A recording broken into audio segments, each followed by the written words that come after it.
32কে 36 করে দিছে। 32 কত করে দিছে? 36। একবার বুলডোজার দিয়ে মাটির সঙ্গে গুড়াই দিছে। তাই কিন্তু বর্তমান নিয়ে খুব অহংকার করছে, এ দেশ আমার বাপের, এ দেশ আমার। এমন ভাবে কথা বলতো যে সবকিছুই মনে হয় তাদের, ঠিক কিনা বলে? হ্যাঁ, আপনারা বলেন তো তাদের ভবিষ্যতের খবর কি হলো? ভবিষ্যৎ বোঝেন না, বর্তমান আউট হয়ে গেছে। এখন ভবিষ্যতে বিদেশে পলায় আছে, তারপরেও বর্তমানের বাড়ি ঘর ভাঙ্গা চুরমার করে দিচ্ছে। তোর এখন কথা ঠিক কিনা? এখান থেকে আমাদের সতর্ক হতে হবে যে অতীতে আমরা রুহের জগতে ছিলাম, বর্তমানে আমরা দুনিয়ার জগতে আছি, ভবিষ্যৎ আমাদেরকে কবরের জগতে যাওয়া লাগবে। তোর এখন ঠিক কিনা? হ্যাঁ, খালি এই 3টা কাল যদি আমরা খেয়াল করতাম, তা আমাদের দ্বারা কোনো অন্যায় অপকর্ম হতো না। ঈমান নিয়ে কোনো মুসলমান যদি মারা যায়, মরার সঙ্গে সঙ্গে আল্লাহ তার জন্য 8টা জান্নাতের দরজা খুলে দেবে। মানে মরাও সারা, জান্নাতে যাওয়াও সারা। আল্লাহ কোরআনে বলেন, ফাদখুলি ফি ইবাদি ওয়াদখুলি জান্নাতি। তুমি যখন আল্লাহর বান্দা হয়ে গেলে তখনই তুমি জান্নাতে প্রবেশ করলে। সাহাবেরা, ছাত্ররা জিজ্ঞাসা করলো ইমাম গাজ্জালীকে, হুজুর, বান্দা হওয়ার সাথেই যদি জান্নাতে যাওয়া যায়, তাহলে মৃত্যু আর কবরের খবর কি? ইমাম গাজ্জালী বললেন, দীর্ঘ বহু বছর মৃত্যু আর কবরকে আমি সাধনা করে আল্লাহ পাক আমাকে দেখাইছে। এই শোনেন, সাধনা করলে কি করা যায়? দেখা যায়, দেখা যায়।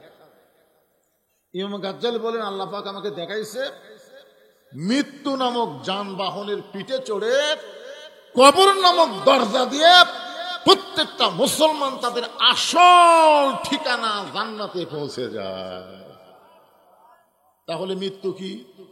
যানবাহন। মৃত্যু কি? আর কবর কি? দরজা। এই কবর হলো দরজা, মৃত্যু হলো যানবাহন। আর আমরা মৃত্যু আর কবরকে নিয়ে বেশি ভয় করি। ভয় মুসলমান একমাত্র করতে হবে কাকে? আরো জোরে বলেন। আজরাইলকে ভয় করেন নাকি? অনেক লোক ভয় করে। হাই রে আজরাইল রে! কোন এক বক্তাকে ওয়াজ করছে, সাগরের সব পাজে আজরাইল মাথায় ঢাললে নাভি পর্যন্ত আসবে না, এত বড় আজরাইল আমাকে দান করবে। ওরে আরে পাগলা, শুধু আজরাইল নয়, সমস্ত ফেরেশতা আমাদের বাবা আদমকে সেজদা করেছে। ওরে কোন কথা ঠিক কিনা? মানুষের দাম ফেরেশতার সাথে কম না বেশি? অনেক বেশি। মাটির আদমকে আল্লাহ সৃষ্টি করিয়া ঘোষণা করিলেন আল্লাহ শ্রেষ্ঠ বলিয়া, তাই নূরের ফেরেশতা করে আদমকে সেজদা। সবার চেয়ে দিলেন মাটির মানুষকে সম্মান। সবাই বলেন আল্লাহু আল্লাহু, তুমি জানলে জালালুহু, শেষ করা তো যাই না গিয়ে তোমার গুণগান। আলহামদুলিল্লাহ। হযরত তোমার আল্লাহর কোরআনকে দেখার জন্য, এই কোরআনটা আসলে কি, নিজের চোখে আল্লাহর কোরআনকে দেখবে। আপনারা কিন্তু কেউ কোরআন দেখার জন্য আসেন নাই, সবাই আইছেন কোরআন শুনতে। ধরে কোন ঠিক কিনা? আমাদের বাংলাদেশে আমরা আগামীতে কোরআন দেখবার চাই, কোরআন দেখবার চাই। কোরআন শুধু কোরআনের মাহফিলে থাকবে না, বর্তমান বাংলাদেশ সংসদে সংসদ আল্লাহর কোরআন দিয়ে চলবে। ধরে কোন কথা ঠিক কিনা? দেখার দরকার আছে না নাই? সব দেখা হলো শেষ। আগামীতে দেখবো আল্লাহর কোরআনের একটা কেমন বাংলাদেশ। হযরত ওমর আল্লাহর কোরআনকে দেখার জন্য ছদ্মবেশে মদিনার অলি গলি ঘুরতেছেন। হঠাৎ হযরত ওমর দেখতে পায় দুই পাহাড়ের মাঝখানে একটা গিরিপথ। ওই গিরিপথের ভিতরে সুন্দরী একটা মেয়ে ধীর গতিতে হেঁটে হেঁটে চলতেছে। ওমর ফারুক দেখলেন দুই পাহাড়ের মাঝখানে একটা সরু পথ, গিরিপথ। ওই গিরিপথের মধ্যে একটা সুন্দরী মেয়ে। ধরে কোন কি মেয়ে? ধীর গতিতে হেঁটে হেঁটে চলতেছে। মেয়েটার সামনেও কোনো মানুষ নাই, পিছনেও কোনো মানুষ নাই, একা একা ধীর গতিতে মেয়েটা যখন চলতেছে, ওমর ফারুক মেয়েটার দিকে তাকায় বললেন আলহামদুলিল্লাহ। এখন আপনারা ফতুয়া খুঁজবেন, তাহলে সুন্দর মেয়ের দিকে তাকানো যায় না? উমর ফারুক তাকায় আলহামদুলিল্লাহ বললো।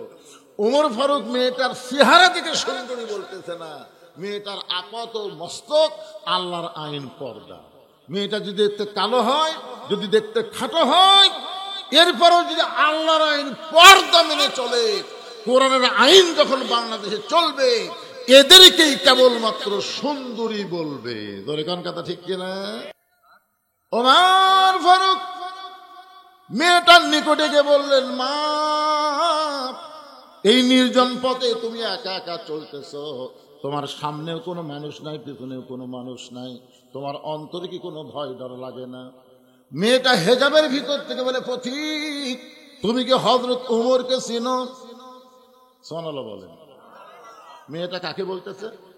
ওমর ফারুককে বলতেছে, পথিক, তুমি কি হযরত উমরকে চিনো? যদি হযরত উমরকে চিনতা তাহলে এরকম বেয়াসাইদা কথা বলতা না। ওমর ফারুক বললেন, মা, আমি কি বেয়াসাইদা কথা বললাম? মেয়েটা বলে, পথিক রে, হযরত উমর যেদিন থেকে আল্লাহর কোরআন দিয়ে রাষ্ট্র চালায়, সেদিন থেকে পৃথিবীর এক প্রান্ত থেকে আর এক প্রান্ত পর্যন্ত একটা মেয়ে মানুষ নির্ভয় হেঁটে যাবে, তার কলিজার মধ্যে আল্লাহ ছাড়া অন্য কারো ভয় থাকবে না। আল্লাহর কোরআন দিয়ে যখন রাষ্ট্র চলবে, তখন শুধুমাত্র কেবলমাত্র ভয় থাকবে কার? আরো জোরে বলেন। আর এখন ভয় কার?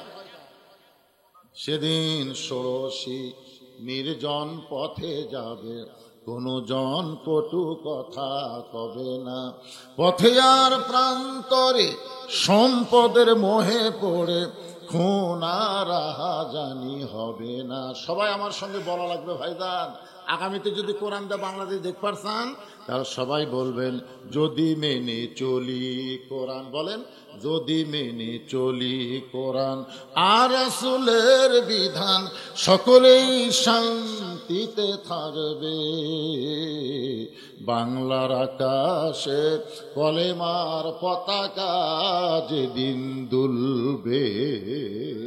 আল্লাহু আকবার। ওমর ফারুক বললেন, মা, তুমি যেইভাবে চলতেছ ধীরে ধীরে, আমার মনে হয় তোমার ভিতরে কোনো দুঃখ লুকে আছে। মেয়েটা বলে, পথিক, তুমি ঠিক কথাই বলেছ, আমি আসলে একজন দুঃখী নারী। সুবহানাল্লাহ। মেয়েটা হেজাবের ভিতর থেকে বলতেছে, পথিক, তুমি ঠিক কথাই বলেছ, আমি আসলে একজন দুঃখী নারী।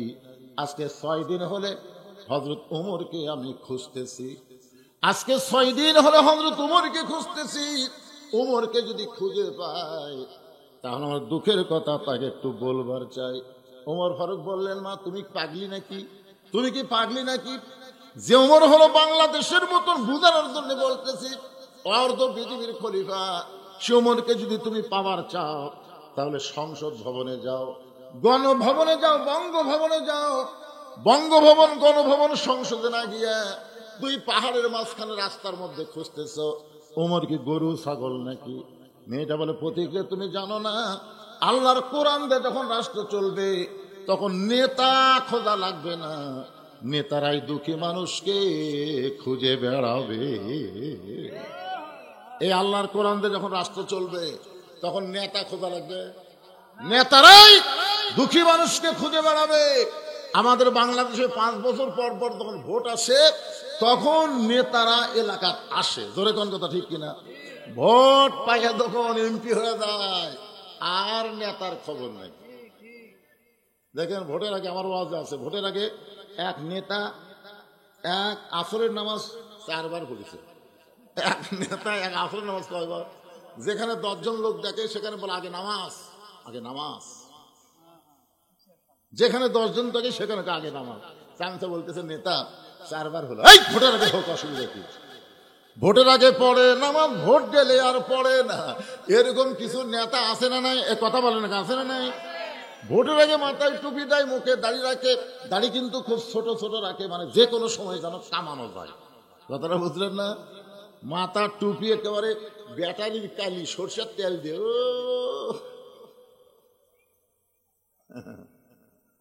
মেয়েটা বলে, পথিক, আল্লাহর কোরআন দিয়ে যখন রাষ্ট্র চলবে, তখন নেতা খোঁজা লাগবে না, নেতারাই দুঃখী মানুষকে খুঁজে বেড়াবে।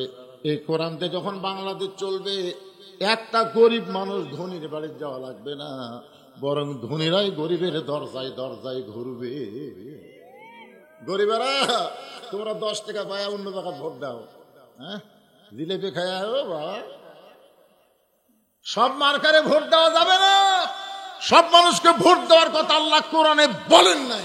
আল্লাহ কোরআনে বলেছে, ইন্নাল্লাহা ইয়ামুরুকুম আন তুআদ্দুল আমানাতি ইলা আহলিহা ওয়া ইযা হাকামতুম বাইনান নাস আন তাহকুমু বিল আদল। জোরে কোন সুবহানাল্লাহ।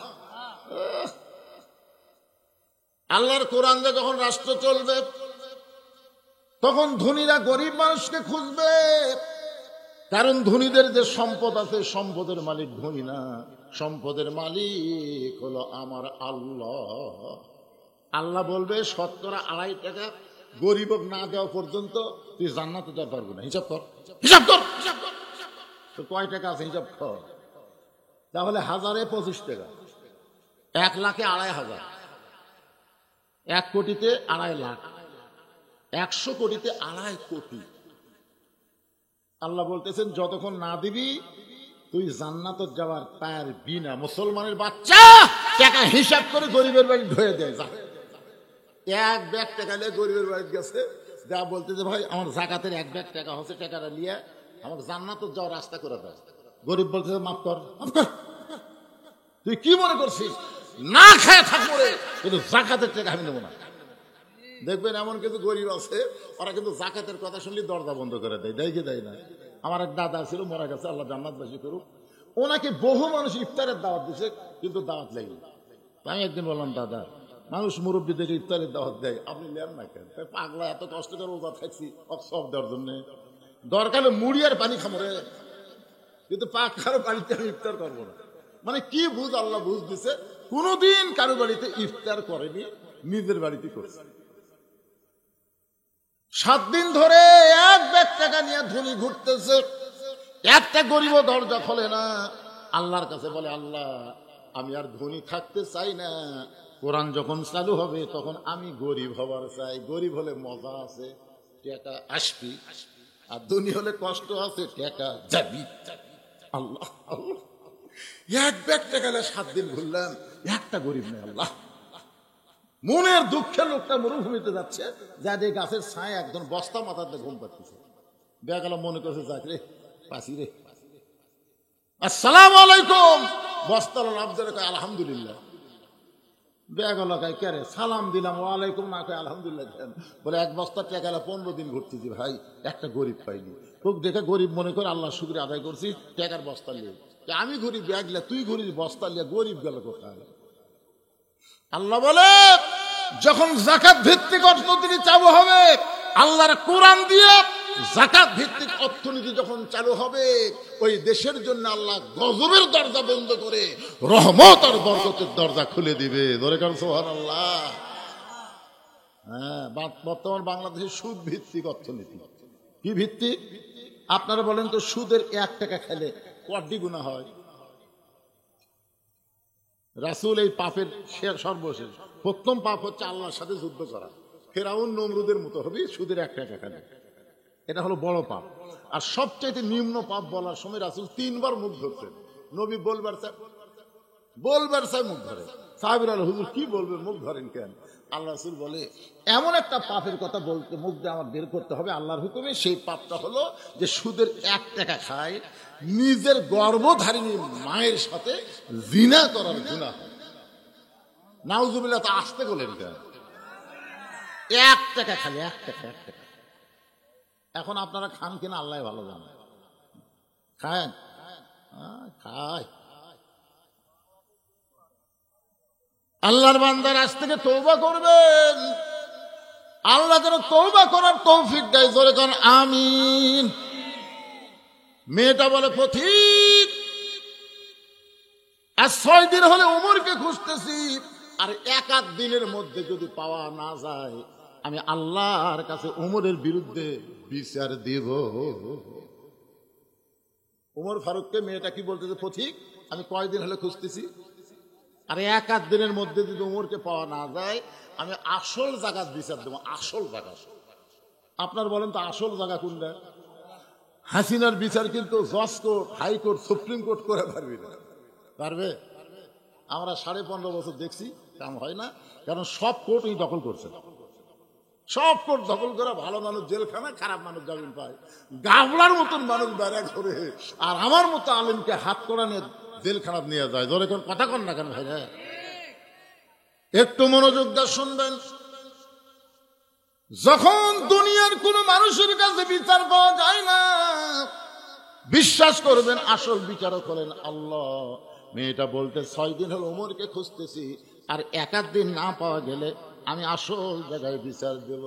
সঙ্গে সঙ্গে ওমর ফারুক হাঁটু গেড়ে বলতেছে, মা তুমি যে হযরত ওমরকে খুঁজতেছো, আমি হইলাম সেই ওমর। হাঁটু গেড়ে বসে বলতেছে, মা তুমি যে ওমরকে খুঁজতেছ, আমি হইলাম সেই ওমর। মেয়েটা বলতেছে, আমিরুল মুমিনিন, তাহলে আপনি চোরের মতন একা একা কেন ঘুরতেছেন? আপনার কি কোনো চামচা নাই? ধরে কোন কি নাই? চামচা বোঝেন না? একটা চেয়ারম্যান আসলে তার সাথে চৌকিদার ঘরে, একটা উপজেলা চেয়ারম্যান যখন যায় তার সাথে পুলিশ যায়, একটা এমপি যদি যায় তাহলে পুলিশ যায় না, পুলিশের গাড়ি একটা আগে একটা পাশে। ধরে কোন কথা ঠিক কিনা? আর আপনি হলেন অর্ধ পৃথিবীর খলিফা, বাংলাদেশের মতন 96টা দেশের খলিফা, আপনার কি কোনো চামচা নাই? আপনার বলেন তো, আল্লাহর কোরআন দিয়ে যখন বাংলাদেশ চলবে তখন নেতার পাশে চামচা লাগবে? কেন লাগবে না? কারণ চামচা পলার যে পশা, এটা নেতা পাবে কোথায়? জুমার দিনে হযরত ওমর খুতবা দিচ্ছেন, জুমার দিনে মাঝখান থেকে এক সাহাবী বলতেছে, আমিরুল মুমিনিন আপনার খুতবা শুনবো না।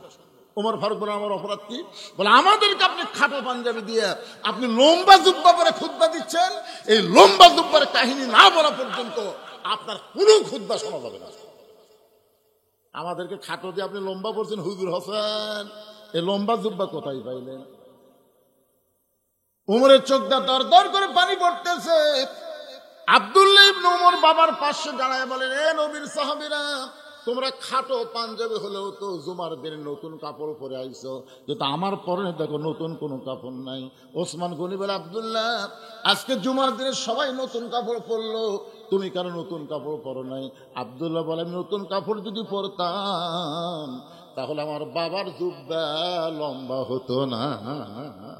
আমার জুব্বার কাপড় বাবাকে দান করার পরে বাবার কাপড় আমার কাপড় একত্র করে বাবা লম্বা জুব্বা বানায় খুতবা দেয়।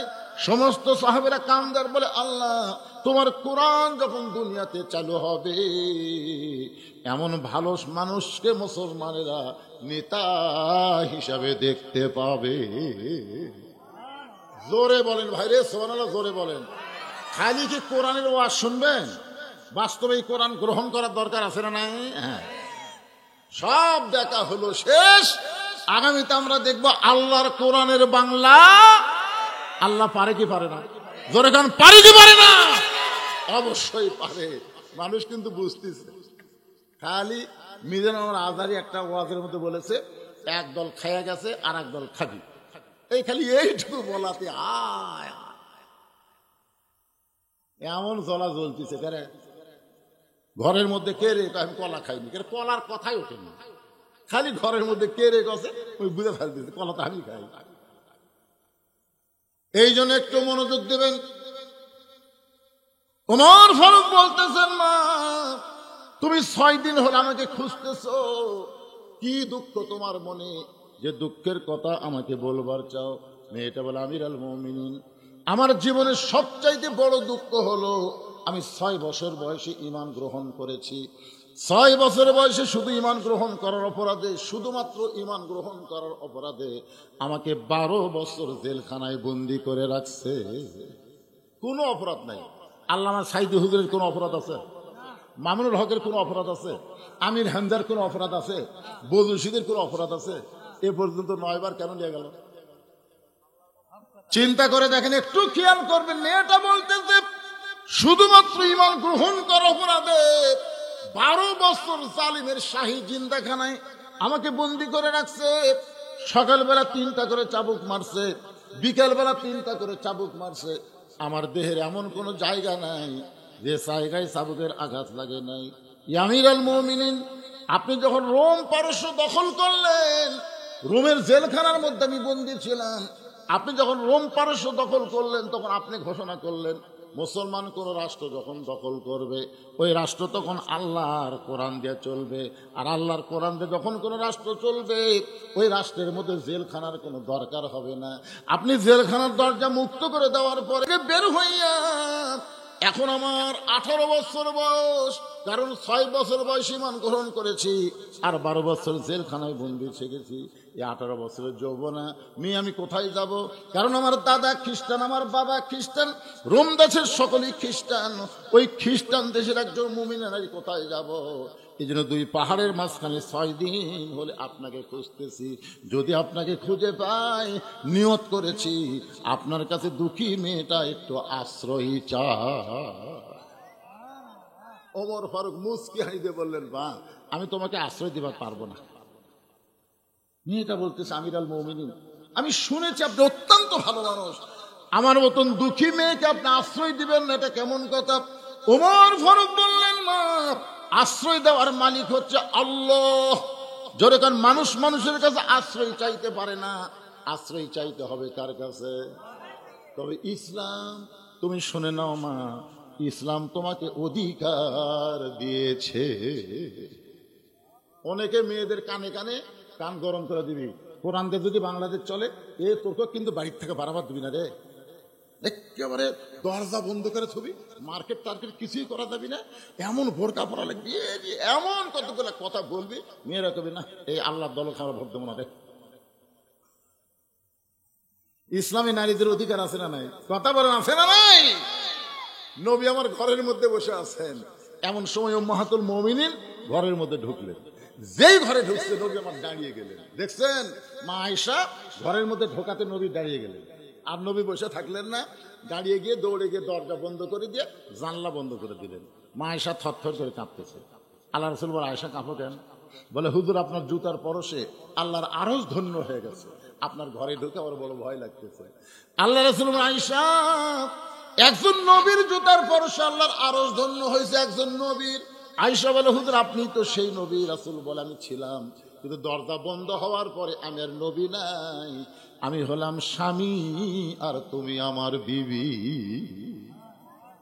মা আয়েশা দৌড়ে এসে নবীর বুকের মধ্যে মাথা লুকায় বলে, আল্লাহ, আমার নবী শুধু বিশ্ব নবী নয়, আমার নবী হলেন পৃথিবীর 1 নম্বর স্বামী। ধরে কান সুবহানাল্লাহ।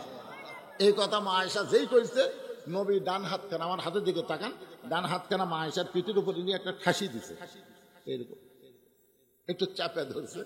ইতিমধ্যে আল্লাহ কয়, জিবরাইল কোরআন নিয়ে নবীর কাছে যাও। জিবরাইল কয়, আল্লাহ কোরআনে নবীর কাছে যাবো মানে? এই জিবরাইল, নবী ঘরের মধ্যে যে আমল করতেছে, এই আমলের কারণে আমি আল্লাহর আরশ খুশি হয়ে গেছে, যার কারণে নবীর উপর আয়াত নাযিল করতেছি। জিবরাইল বলে, আল্লাহ কি আমল এত করেন কেন? কি আমল করতেছে আমি আল্লাহ জানি, আমার দোস্ত জানে। ধরে কোন সুবহানাল্লাহ। ফেরেশতা জিবরাইল আল্লাহর নবীর ঘরের পাশে দাঁড়ায় সালাম দেয়, বলে, নবী গো, ঘরের মধ্যে কি আমল করতেছেন? আল্লাহর আরশ খুশি হইয়া কোরআনের আয়াত আল্লাহ নাযিল করেছে। মা আয়েশা বুকের মধ্যে থেকে বলি, ইয়া রাসূলুল্লাহ, এটা কেমন কথা? আমি আপনি প্রেম করতেছি, এই খবর আল্লাহর কাছে গেল, এই খবর জিবরাইল জানলো কেমনে? রাসূল বলে, আয়েশা শুনে নাও, ঘরের খবর, স্বামী স্ত্রীর প্রেমের খবর একমাত্র আল্লাহ ছাড়া দুনিয়ার ফেরেশতারাও পর্যন্ত জানবে না। জোরে কর না সুবহানাল্লাহ। কারণ স্বামী স্ত্রী প্রেম করে ঘরের ভিতরে, আর প্রেমিক প্রেমিকা প্রেম করে 14 ফেব্রুয়ারি কাতি মাসা কুত্তার মতো, যেখানে সেখানে জোড়া লাগে। ধরে কথা কর না কেন ভাই রে? এটা কি মাস? এইবারে ঠেলা বুঝবি, যে দিনে 14 ফেব্রুয়ারি সেই দিনই সবে বরাত। জোরে কর কথা, ঠিক কিনা? যদি কেউ 14 ফেব্রুয়ারি প্রেম করে, ওই রাত্রে আল্লাহর নাম তুমি যাও রে। জোরে কর কি তুমি যাও রে? অবৈধ অবৈধ সন্তান ছাড়া বিবাহের আগে কোন যুবক কোন নারীর সঙ্গে প্রেম করতে পারে? কথা বলতে হবে, পারে? জোরে বলেন, পারে? পারে না। ফেরেশতা জিবরাইল বলে, নবী গো, কি আমল করতেছেন? যে আমল করেন কারণে আল্লাহর আরশ থরথর করে আনন্দে কাঁপতেছে। আল্লাহ তাআলা আয়াত নাযিল করলো, হুন্না পড়েন, যারা পারেন তারা পড়বেন। হুন্না লিবাসুল লাকুম ওয়া আনতুম লিবাসুল লাহুন্না। স্বামী হলো বিবির পোশাক, বিবি হলো স্বামীর পোশাক। যারা আপনারা বিয়ে করছেন, আপনাকে ব্যালুস কয় না। আয়েশা বলেছেন, আমি রাসূলের সাথে যত রাত ঘুমাইছি 2 বালিশে কোনোদিন ঘুমাইনি। আমাদের বালিশ ছিল একটা। আমার মুখ নবীর মুখ, মুখামুখি করে ঘুমানো হলো সুন্নত। মুখ একেবারে মুখের সাথে মুখ লাগিয়ে ঘুমানো হলো নবীর সুন্নত। আজকে যদি এই সুন্নতের কথা বলি, মেয়েরা আমার কাছে সিলিপ দিবে, হুজুর খবরদার এই সুন্নতের কথা কন না হুজুর। এরা যে বিড়ি খাওয়া খায়, ঘরের মধ্যে ঢুকলে মনে হয় ভোগরা পাঠা ঢুকলো, মুখের কাছে মুখ গেলে তোমার বমি হবে। এই জন্য আল্লাহ রাসূল বলেছেন, ঘুমানোর শোনেন, ঘুমানোর আগে স্বামী স্ত্রী 2 জনই মেসওয়াক করা সুন্নত। আবার ঘুমের থেকে ওঠার সাথে সাথে 2 জনকে মেসওয়াক করা লাগে। কি বিড়ি খেয়ে পাটা হয়ে, যদি কেউ বিড়ি খায় খান, অসুবিধা নাই, কিন্তু আপনি ঘুমানোর আগে বড়ই পাতার গরম জলে শোয়া মশারির তলে, গান আছে না নাই? আপনি বড়ই পাতে চাপে 3 বার কুলি করবেন, আর মুখের কোনো দুর্গন্ধ থাকবে না। আল্লাহর বান্দার একটু মনোযোগ দিয়ে শুনবেন, দরকার হলে বিড়ি বাদ দিবেন, বাদ দিলে কোনো সমস্যা নাই। 2-4 দিন সমস্যা হবে, তারপরে দেখবেন আপনার শরীরটা অটোমেটিক আল্লাহর রহমতে ভরপুর করে দিবে। জোরে কোন আলহামদুলিল্লাহ। মেয়েটা বলতেছে, আমিরুল মুমিনিন, ইসলাম আমাকে কি অধিকার দিল? ওমর ফারুক বললেন, মা, বহু অধিকার তোমাকে ইসলাম দিয়েছে, কিন্তু 1 নম্বর অধিকার হলো 18 বছরের যৌবন নারীর জন্য, ভালো করে শোনেন, 18 বছরের যৌবন নারীর জন্য ভালো একটা ছেলের সঙ্গে বিবাহ বসা। মেয়েদের অধিকার অনেক আছে না নাই? 1 নম্বর অধিকার, মেয়েটার বয়স কত? 18 বছরের যৌবনা মেয়ের জন্য ইসলামের 1 নম্বর অধিকার হলো ভালো একটা ছেলের সঙ্গে বিয়ে বসা। ভালো সুন্দর একটা ছেলের সাথে না, ভালো ছেলের চরিত্র হলো 1 পয়সাও ডিমান্ড নিবে না, মহারণা নগদ দিবে। আপনার এলাকায় ডিমান্ড বোঝেন আপনারা? মহারণা বোঝেন? মানে 1টা টাকাও ডিমান্ড নেবে না, যতটুকু মহারণা সব নগদ পরিশোধ করবে। এরা হলো ভালো ছেলে। আর কারা? ডাকাত। ডাকাত বোঝেন না? ডিমান্ড সব নগদ, মহারণা সব বাকি। ডিমান্ড সব নগদ আর মহারণা কি? সব বাকি। আপনারা বলেন তো, নবীর সবচাইতে গরিব জামাইয়ের নাম হলো হযরত আলী। নাম কি? আল্লাহ রাসূল যখন বললেন, আলী রে, ধনী ধনী ছেলেরা আমার ফাতেমাকে বিয়ে করবার চাইছিল, কিন্তু আল্লাহ তাদের অ্যালাউ করেনি রে আলী, তোকে আল্লাহ পছন্দ করে ঘটকালি করেছে, আমার কলিজার সঙ্গে তোর বিয়ে হবে। আলী বুড়া আঙ্গুল দেখালে মাটি। রাসূল কই, বুড়া আঙ্গুলে ভর দিয়ে কি করিস? আচ্ছা হুজুর, আমার মনের মধ্যে একটু কামনা আছিল। আল্লাহ রাসূল বলেন, মহারণা বিয়ে তো করবার চাই, ভালো মহারণা আমার কি আছে? আল্লাহ রাসূলই ভালো জানে কি আছে, মানে মহারণা দেওয়া লাগবে। বলে, হুজুর আমার কি আছে? রাসূল বলেন, ওই যে জিহাদের ময়দানে তোর ঢাল থাকবে, তরবারি থাকবে, খালি হেলমেটটা বিক্রি করে মহারণা দেবে। তার মানে বোঝা গেল, গরিব হলো বাকি দেওয়ার কথা ইসলামে নাই। অথচ আমাদের শাউল এলাকায় অনেক ছেলেরা বিয়ে করে মহারণা বাকিতে। ওমর ফারুক বললেন, মা, তোমার 1 নম্বর অধিকার হলো ভালো একটা ছেলের সঙ্গে বিয়ে বসা, কিন্তু তুমি ভালো ছেলে কোথায় পাইবা? কারণ তোমার তো কোনো অভিভাবক নাই। আমি ওমর অভিভাবক হয়ে তোমাকে একটা ভালো ছেলের খবর দেই, দেখো তো ছেলেটা তোমার পছন্দ কিনা। মেয়েটা বলল, আমিরুল মুমিনিন, তাহলে বলেন তো ভালো ছেলের পরিচয় কি? ওমর ফারুক বললেন, ভালো ছেলের পরিচয় হলো 30 পারা কোরআনের হাফেজ। আলহামদুলিল্লাহ ভাই পারা। আচ্ছা, 30 পারা কোরআনের হাফেজ কখন থেকে পাক শুরু হচ্ছে? কোন তো আপনাকে এলাকায় হাফেজ সাহেব নাই? হাফেজ সাহেবেরা কখন থেকে পবিত্র হওয়া শুরু হচ্ছে? কোন তো 12 বছর। কে করলো 12 বছর? এটা ঠিক আছে। 7 বছর থেকে ওই ছেলেটা পবিত্র হওয়ার শিক্ষা নিয়েছে, কারণ পবিত্র না হলে আল্লাহর কোরআন স্পর্শ করা যাবে না। জোরে কোন ঠিক কিনা? লা ইয়ামাসসুহু ইল্লাল মুতাহহারুন, তুমি স্পর্শই করতে পারবে না যতক্ষণ পবিত্র না হবে। তাহলে যেই বাচ্চা ছোটবেলা থেকে পবিত্র হওয়ার শিক্ষা নিল, ওই বাচ্চা খারাপই করার কোনো সুযোগ নাই। তো কয় বছর থেকে নামাজ ধরছে আপনারা জানেন? ওমর ফারুক বললেন 30 পারা কোরআনের হাফেজ, 6 লক্ষ হাদিসের হাফেজ। ছেলেটার বয়স হলো 22 বছর, লম্বা হলো 6 ফুট 2 ইঞ্চি, গায়ের রং হলো ফর্সা, চাঁদের মতন চেহারা। ছেলেটার নাম হলো আব্দুল্লাহ ইবনে ওমর। মেয়েটা বলতেছে, আমির আল মুমিনিন, আব্দুল্লাহ ইবনে ওমর তো আপনারই সন্তান।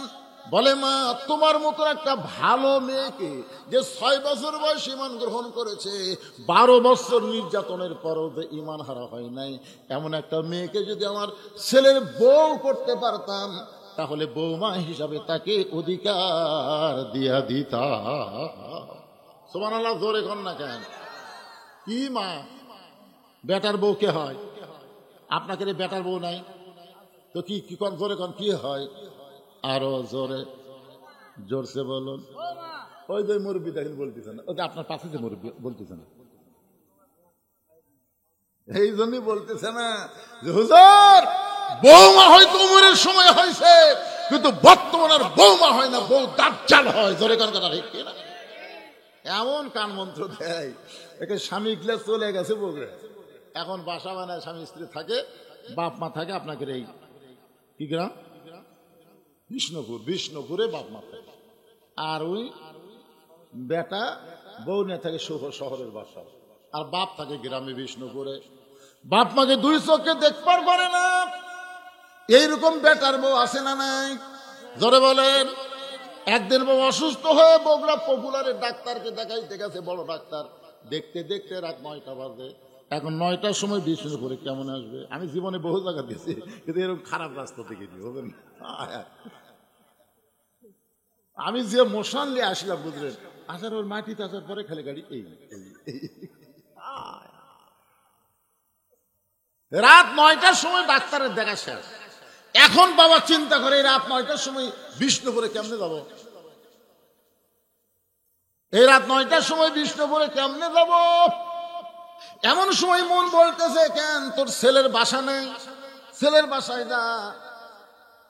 এখন কি করবে?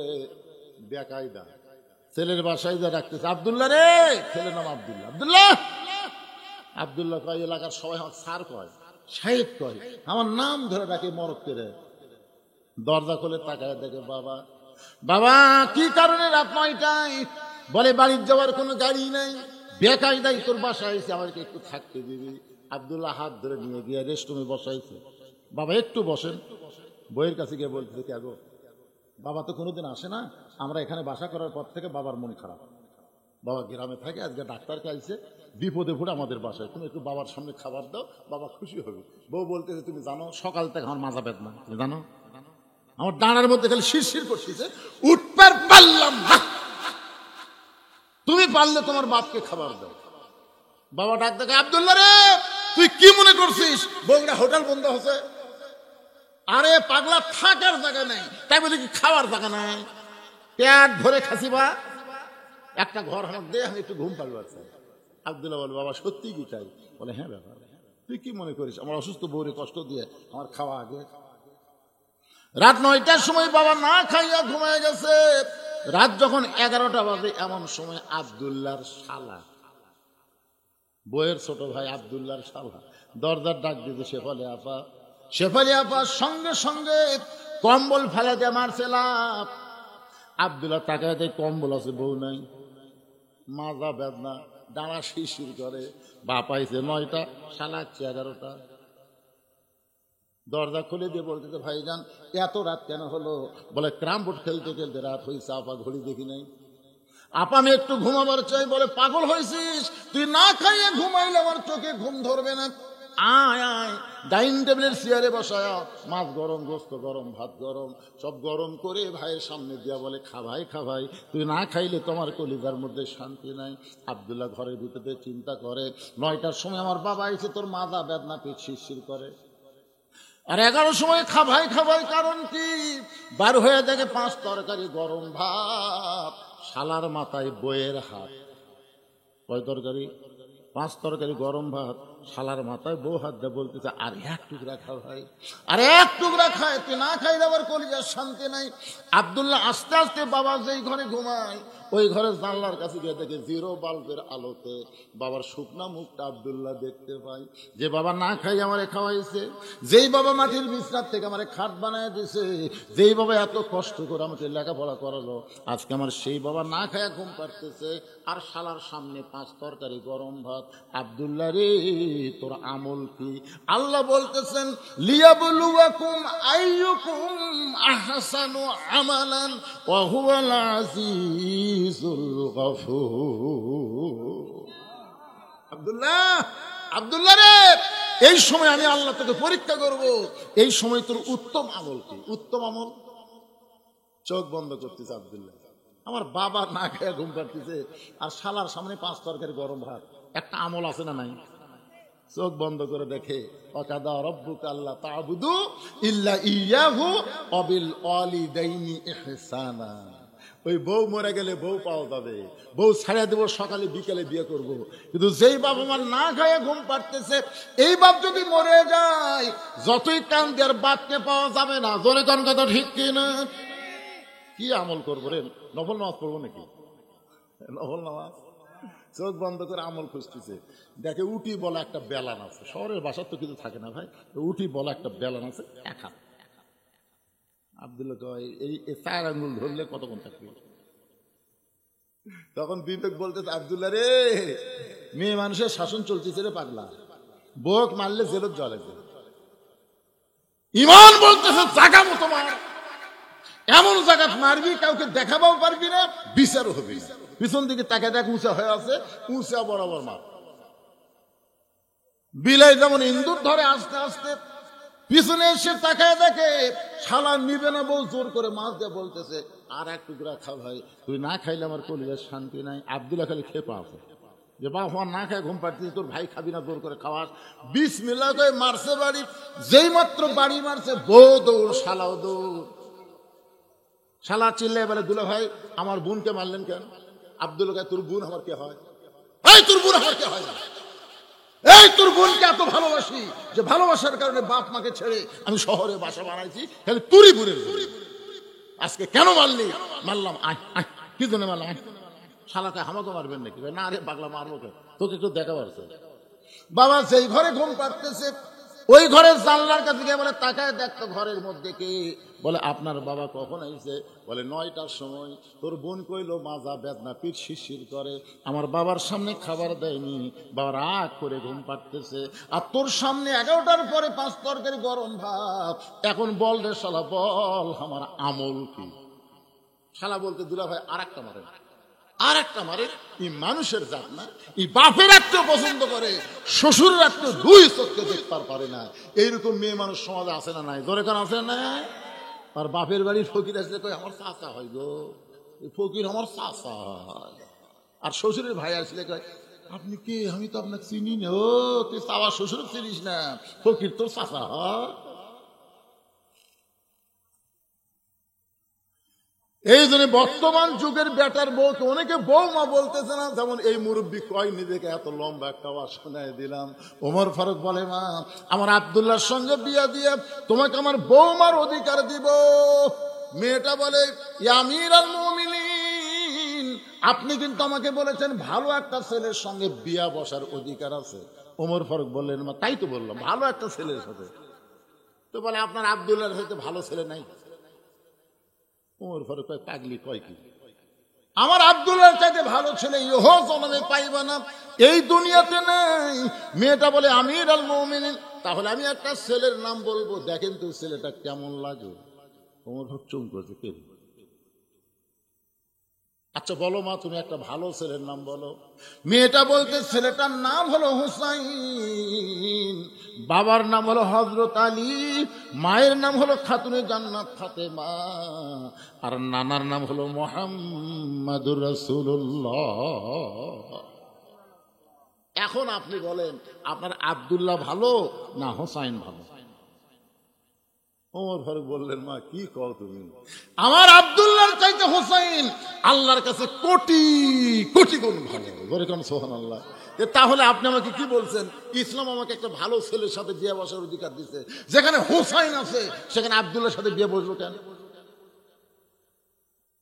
ওমর ফারুক বললেন, আমি জীবনে কোনোদিন ঘটকালি করে নাই, আজকে প্রথম তোমার জন্য ঘটক হব। মেয়েটাকে নিরাপদ আশ্রয় দিয়ে ওমর ফারুক পরন্ত বিকাল বেলায় হযরত আলীর দরজায় গিয়ে সালাম দিলেন, আসসালামু আলাইকুম ইয়া আহলাল বাইত আম্মা সাইলা ফালা তানহার। হযরত আলী চমকে গেলেন, যে সালাম দিলে সেটা হযরত ওমরের সালাম বোঝা গেল, কিন্তু আম্মা সাইলা ফালা তানহার এই ফকিরের আয়াত কেন? হযরত আলী বের হয়ে বলে, ওয়ালাইকুম আসসালাম ইয়া আমিরাল মুমিনিন, আপনি কবে থেকে আমার ভিক্ষা শুরু করলেন? আপনি যে বললেন আম্মা সাইলা ফালা তানহার, এই সাইলকারীকে ফিরাইয়ে দিও না। ওমর বলে, আলী রে, জীবনের সবচাইতে বড় বিপদ আজকে আমার জীবনে ভাই, জীবনে কোনোদিন ঘটকালি করি নাই, আজকে তোর হোসাইনের ব্যাপারে আমি একটু ঘটকালি করবার চাই। আলী বলতেছেন, আপনার মতন মহান ব্যক্তি যদি আমার হোসাইনের ঘটক হয়, তাহলে পাত্রী অবশ্যই ভালো হবে। আপনার বলেন তো, ঘটক যদি ভালো হয় পাত্রী খারাপ হয়? ঘটক যদি ভালো হয় পাত্র ভালো হবে, পাত্রী ভালো হবে। আলী বলতেছেন, ইয়া আমিরাল মুমিনিন, তাহলে পাত্রীটা কে? বলে, এক নম্বর গুণ হলো আমার আব্দুল্লাহকে এলাও করে না। পাত্রী এক নম্বর গুণ হলো আমার আব্দুল্লাহকে পছন্দ করে না। 2 নম্বর গুণ হলো 6 বছর বয়সে ঈমান গ্রহণ করেছে। আর 3 নম্বর গুণ হলো 12 বছর ঈমানের পরীক্ষা দিয়েছে। এত নির্যাতনের পরও এক মুহূর্তের জন্য ঈমান হারা হয়নি। আলী বলতেছে, আমিরাল মুমিনিন, আসলে আমি মনে মনে এমন একটা মেয়েকেই খুঁজতেছিলাম হোসেনের বউ হওয়ার জন্য। ওমর ফারুক বলে, আলী ভাই, তাহলে আমার ঘটকালে আল্লাহ কবুল করছে। একটা নালীকে বুকের মধ্যে নিয়ে যখন কোলাকুলি করে, হোসেন বের হয়ে সালাম দেব বলে, আমিরাল মুমিনিন, আপনার আমার বাবা যেভাবে কোলাকুলি করতেছেন, মনে হয় বিয়ে আপনারাই করবেন। ওমর ফারুক, কি আমি তোমার মুরব্বী, তোমার বাপ তোমার মুরব্বী, আমরা মুরব্বী মিলে যদি সিদ্ধান্ত নেই, তুমি কি সিদ্ধান্ত গ্রহণ করবা না? হোসেন বলতেছে, আমিরাল মুমিনিন, আপনি আমার মুরব্বী, আমার বাবা মুরব্বী, আমি জানি সম্মান করি, কিন্তু আসল মুরব্বী হিসাবে আমি কেবলমাত্র একজনকেই মানি, তিনি হলেন আমার নানা মুহাম্মাদুর রাসূলুল্লাহ। যাকে তাকে মুরব্বী মানলে তবলিগের মতন খুনাখুনি হবে। জোরে কোন কথা ঠিক কিনা? মুরব্বী কয়টা? আরো জোরে, জোরসে বলুন। কুল হে রাসূল, আপনি বলেন, ইন কুনতুম তুহিব্বুনাল্লাহ ফাত্তাবিউনি, যদি কেউ আল্লাহরে পাওয়ার চায়, নবী ছাড়া আল্লাহকে পাওয়ার কোনো রাস্তা নাই। সবাই বলেন, উপায় নাই রে, বলেন, উপায় নাই রে, উপায় নাই রে, উপায় নাই, নবী বিনে আল্লাহ পাওয়ার উপায় নাই। আপনার 2 জন মুরব্বী আমি জানি, আপনার 2 জন মুরব্বী আমি সম্মান করি, কিন্তু আসল মুরব্বী হিসাবে কেবলমাত্র আমার নানাকে আমি মানি। আতিউল্লাহ ওয়া আতিউর রাসূল, আল্লাহর আনুগত্য করতে হবে, নবীকে অনুসরণ করা লাগবে। হুকুম কার? ওমর ফারুক বলে, হোসাইন, তুমি কি বুঝাবার চাও? হোসেন বলতেছে, আমিরাল মুমিনিন, মনে কষ্ট নেবেন না, আমি কয়েকদিন আগে একটা স্বপ্ন দেখছি, স্বপ্নে দেখি আমার নানা ঘরের মধ্যে আরাম করতেছে। এই এটা আবার কে ডানালো রে বাজান? এই হাই হাই, ওর সাইজ দেখছেন? আরে পাগলা, খুব ঠাইলে বুঝা। এই শোনেন, মনোযোগ দিয়ে শোনেন, কি বিরক্ত হচ্ছেন? কয়েকদিন আগে আমি স্বপ্নে দেখলাম আমার নানা ঘরের মধ্যে আরাম করতেছে। আমি হোসেন দরজা দিয়ে বললাম, নানু ভাই, আমি একটু আপনার কাছে যাবার চাই। আমার নানা বলতেছে, খবরদার, বিরক্ত করবি না, আমি জান্নাতে আরাম করতেছি। হোসেন বলে, আমিরাল মুমিনিন, আমার নানা যখন বলতেছে জান্নাত আরাম করতেছি, আমি তখন চমকে গেলাম। ভাঙ্গা ঘরের মধ্যে নানা কথা বলে, আর নানা বলে জান্নাতে আরাম করতেছি। এই জান্নাত দেখতে গেলে দরজা যখন খুলবে না, আমি জানলার ফাঁক দিয়ে তাকায় দেখি আমার নানি উড়াত বালিশ বানিয়ে দিছে। সেই উড়ুর উপরে নানা মাথা দিয়ে শুয়ে আছে, আমার নানি চুলের মধ্যে বিলতি কাটতেছে। আমি বললাম, নানু ভাই, আমার নানির উড়াতকে বালিশ বানিয়ে শুয়ে থাকলে কি জান্নাতে থাকা যায়? নবী বলে, হোসেন রে, তুই ছোট্ট ছেলে, তুই বুঝবি না, তোর নানির মতন বউ যদি কেউ ঘরে পায়, ওই ঘরটা আল্লাহর জান্নাত হয়ে যায়। সবাই পড়েন রব্বানা, পড়েন রব্বানা আতিনা ফিদ দুনিয়া হাসানাতাও ওয়া ফিল আখিরাতি হাসানা ওয়া কিনা আযাবান্নার। এই দুনিয়ার শান্তি কি জানেন? দুনিয়ার শান্তি হলো ভালো একটা বউ। কথা কয় না বারে, কথা কয় না রে, বাঙালি কথা বোঝে না। দুনিয়াতে যদি সৌন্দর্য চান তাহলে একটা ভালো বউয়ের দরকার। আমি কিন্তু বলি না যে সুন্দরী বউ, আমি কিন্তু তা বলি না, আমি বলেছি ভালো বউ। নবী বলতে, হোসাইন, তোমার নানির মতন বউ যদি কেউ ঘরে পায়, ওই ঘরটা আল্লাহর জান্নাত হয়ে যায়। আমি সেই দিন সিদ্ধান্ত নিয়েছি, বিয়ে যদি করা লাগে আমার নানার মতো বিয়ে করব। ভাবিয়া করিও কাজ, করিয়া ভাবিও না, দরকার হলে 2-4 বছর দেরি করবো, কিন্তু চিন্তা ভাবনা করে বিয়ে করব, যাকে তাকে না। এই যে আমার ভাই হাসান একটা মেয়েকে বিয়ে করছে, বিয়ার পর থেকে খালি কান্দে।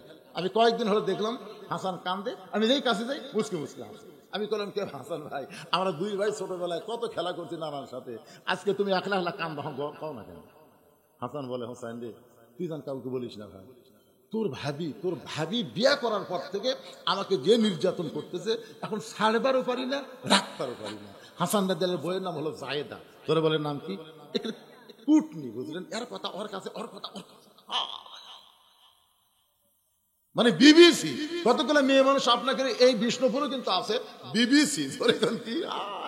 কাম কাজ নাই, স্বামী কাছে মানুষের, স্বামী কাছে সৌদি আরব, ওইখানে ওরে বাবা রে, গোটা গাঁও গোটা গ্রাম খালি অশান্তি রাখুন, ধাউ ধাউ করে চলতেছে। না আপনাদের গ্রামে নাই মনে করেন, যদি থাকে।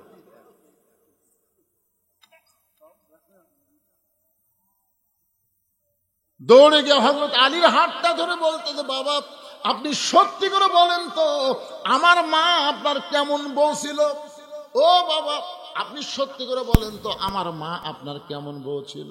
বাবা আপনি ভালো বউ পাচ্ছেন, আমার নানাও ভালো বউ পাচ্ছে, আমি হোসাইন ভালো একটা মেয়েকে বিয়ে করতে চাই। ওমর ফারুক বলে, হোসাইন আমি যেই মেয়ের ঘটকালি করতেছি বাবা, এই মেয়েটা অত্যন্ত ভালো হবে।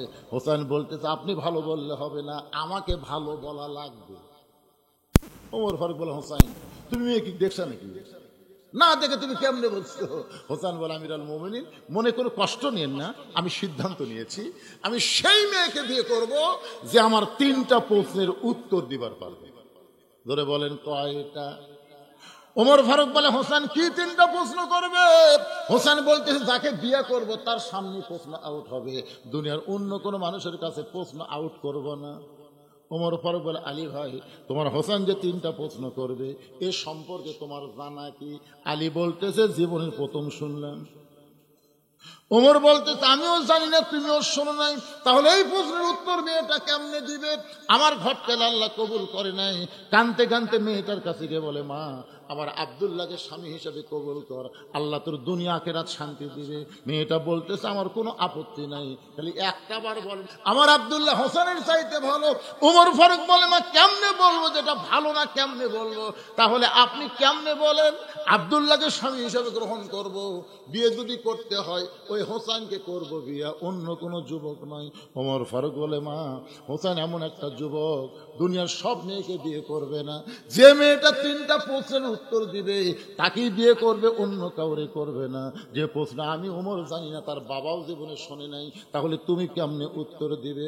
মেয়েটা ঘরের ভিতর থেকে বলে, আমিরুল মুমিনিন হোসেন কি 3টা প্রশ্ন করবে আমি জানি না, তবে আমার ঈমান বলতেছে আমি না পারলে আমার আল্লাহ পারাবে। কি মনে করতেছেন? এরই নাম হলো ঈমান।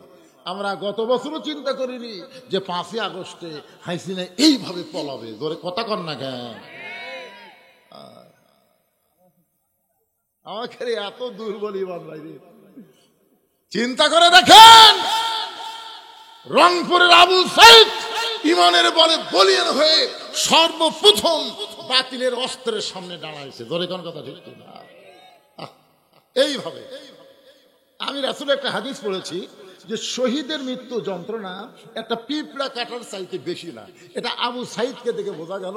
আসলে তাকে গুলি করতেছে, একটাবার ও বাবারে মা রেখে চিল্লাচিল্লি করতেছে না, গুলি করতেছে আর সামনের দিকে আসতেছে। ধরে কোন কথা ঠিক না?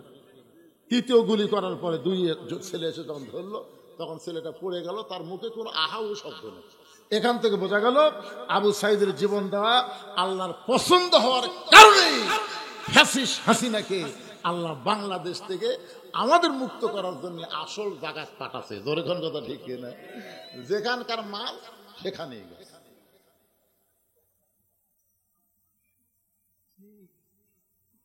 ইমানের দাবি যদি, এই যুবকেরা গানটা শোনো, আবার ওয়াজে ফেরত আসতেছি। ইমানের দাবি যদি কুরবানি হয়, সেই দাবি ঘরে বসে থাকা নয়। ইমানের দাবি হলো কিছু বিনিময়, সেই বিনিময় যদি কলিজার ঘাম হয়, সেই ঘাম দিতে যেন তৈরি থাকি। ওগো দয়াময় আমার আল্লাহ দয়াময়। ইমানের দাবি হলো অগ্নিশিখা, বাতিলের বিরুদ্ধে জ্বলতে শিখা। সে আগুনে জ্বলে জ্বলে দিব ইমানের পরিচয়। ইমানের দাবি ঘরে বসে থাকা নয়।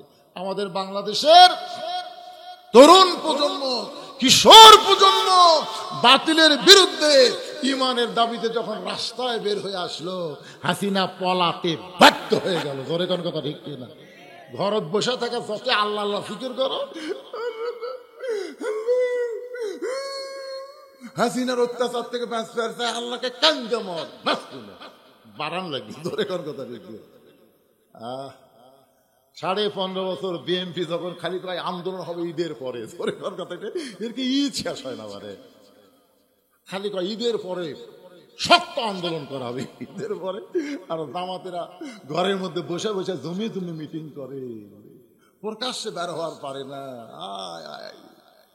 কি ফোসকা বাচ্চা রে, কলজার টুকরা ময়নারা রে, যার মধ্যে আবু সাইদ, মুগ্ধ আমিন, এরকম 2000 ছাত্র জনতা তাদের জীবন দেওয়ার কারণে 30,000 ছাত্র জনতাকে আহত পঙ্গু করার কারণে পরে আল্লাহ তাআলা আমাদেরকে আবার স্বাধীনতা দিয়ে দিল। ধরে কোন সুবহানাল্লাহ। মেয়েটা বলতেছে আমিরুল মুমিনিন হোসেন কি 3টা প্রশ্ন করবে আমি জানি না, তবে আমরা ইমান বলতেছে আমি না পারলেও আমার আল্লাহ পারাবে। ধরে কোন কে পারাবে? সঙ্গে সঙ্গে ওমর ফারুক এক দৌড় আলীর বাড়িতে এসে বলতে, ভাই তারিখ করবার চাই। হোসেন বলে কিসের তারিখ? কিসের তারিখ? ওমর বলে বিয়ার তারিখ না, বিয়ার তারিখ না। তুমি যে 3টা প্রশ্ন করবা তার উত্তর দিবার পারবে কি পারবে না তারই তারিখ। আলী বলতে কি কন, যে প্রশ্ন আপনি জীবনে জানেন না, আমিও শুনিনি, সেই প্রশ্নের উত্তর মেয়েটা কেমনে দিবে? ওমর ফারুক বলে আলী রে, তোমার কানটা আমার মুখের কাছে দাও। হযরত আলী কানটা যখন ওমরের মুখের কাছে দেয়, ওমর ফারুক ফিসফিস করে বলতেছে, ইমানের বলে বলিয়ান হয়ে যখন কেউ কথা বলে তখন আমি বিশ্বাস করেছি সে একলা না, তার সঙ্গে আমার আল্লাহ রয়েছে।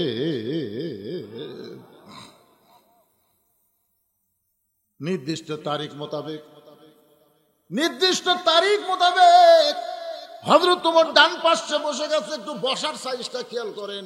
ওমর ফারুক ডান পাশে বসে গেছে আর হযরত আলী বাম পাশে, মাঝখানে হোসেন বসেছে। সামনে একটা চাদর দেওয়া হলো, ওই চাদরের ওই পারে ওই 18 বছর বয়সের যৌবনা মেয়েটা বসে গেল। আপনারা খেয়াল করছেন ডান পাশে কে? কেবল কথা কি শুনবার পাচ্ছেন না? ডান পাশে কে? হযরত ওমর। এই বলার পাশে কারণ আছে বাজান, ইন্না লিল্লাহি ওয়া ইন্না ইলাইহি রাজিউন। বোঝা লাগবে না? এটা বিপদ আপদের দোয়া। এটা মানুষ মরার পর আয়াত না, বিপদ আপদ মুসিবতের আয়াত। জোরে বলেন কথা ঠিক কিনা? আর একবার আয়াতটা শুনেন, ইযা আসাবাতুহুম মুসিবাতুন ক্বালু ইন্না লিল্লাহি ওয়া ইন্না ইলাইহি রাজিউন। ডান পাশে হযরত ওমর, বাম পাশে হযরত আলী, মাঝখানে হোসেন। সামনে একটা চাদর দেওয়া হয়েছে, চাদরের ওই পারে যৌবনা নারী, মাত্র 18 বছর বয়সের নারী। একটু খেয়াল করেন, আপনারা বলেন তো সামনে চাদর দেওয়ার কারণ কি? সবাই বলেন। এখন যুবকদের জন্য সবচাইতে বড় বিপদ হলো মেয়েরা বেপর্দা হওয়া। জোরে কোন কথা ঠিক কিনা? আমাদের যুবকেরা রাস্তাঘাটে পাগলের মতন ঘুরতেছে, একটা 4G মোবাইল নিয়ে সারাদিন ঘোরে। হ্যাঁ, সারাদিন ঘোরে। হ্যাঁ, ঘোরে বাড়ি, খালি ঘোরে, বাড়ির থাকে না। দাদা কয়, কে রে তুই এত ঘুরিস করে, তুই এত ঘুরিস করে? তখন লাদ্দি কয়, দাদা বুড়া হচ্ছেন তো, বুঝতে পারতেছেন না। আপনাদের সময় তো এরকম মাল ছিল না, আসলে ছিল না। আমি ছোটবেলায় দেখছি আমার দাদি, তখন এত বোরকার বাহার ছিল না। দুটা হাতকে, হাতকে বোঝেন, এ মুরব্বীরা বুঝবে, হাতকে দুটা হাতকে, একটা নিচে একটা উপরে, এমন ভাবে করেছে দুনিয়ার কোন মরদ মানুষ চেষ্টা করলেও মুখ দেখতে পারেনি। একের মাথা লিয়েছে, নেমে দিছে। কে দাদি? ও দাদি, পড়ে যাবেন দাদি, ভালো করে রাস্তা। দুনিয়ার পড়া সহ্য করা যাবে, কিন্তু জাহান্নামের আগুনে পড়া যাবে না। ধরে কোন ঠিক কিনা? আর এখন 14 হাত শাড়ি রে, 14 হাত শাড়ি, কুটি যে পেঁচে, খালি পেঁচে, খালি পেঁচে, আজরা পাঁজরা বাড়ি করে ফেলছে। আর এখনকার কিন্তু বোরকা বাড়াছে, বুঝলেন, টাইট ফিটিং। ধরে কান কি ফিটিং? বোরকা পরলে বাহির থেকে সবকিছু বোঝা যায়। আমার মা বোনদের জন্য বলবো না, পর্দা হলো নারীদের জন্য ফরজ। আল্লাহ কোরআনে বলেছেন, অকরনা ফি বুয়ুতিকুন্না ওয়ালা তাবাররাজনা তাবাররুজাল জাহিলিয়াতিল উলা। সকলে বলেন আল্লাহু আকবার। সামনে চাদর দেওয়ার পরে ওমর ফারুক বলে, হোসাইন এখন তুমি প্রশ্ন শুরু করো। প্রশ্ন কয়টা? জোরে বলেন কয়টা? এই সবাই মনোযোগ দিয়ে শোনো, এখন তুমি প্রশ্ন শুরু করে দাও। ওমর ফারুক বলে, হোসেন এখন তুমি 3টা প্রশ্ন করো। এবার হোসেন বলে, রে মেয়ে, তুমি একা একা বসে আছো, তাই বলে তুমি একলা না, আমি হোসাইন বড় একা হয়ে গেছি। ওমর ফারুক বলে, হোসাইন তুমি কি পাগল হইলা নাকি? তোমার ডান পাশে আমি বসে আছি, বাম পাশে তোমার বাবা বসে আছে, এরপরে তুমি একলা কেমনে হলে?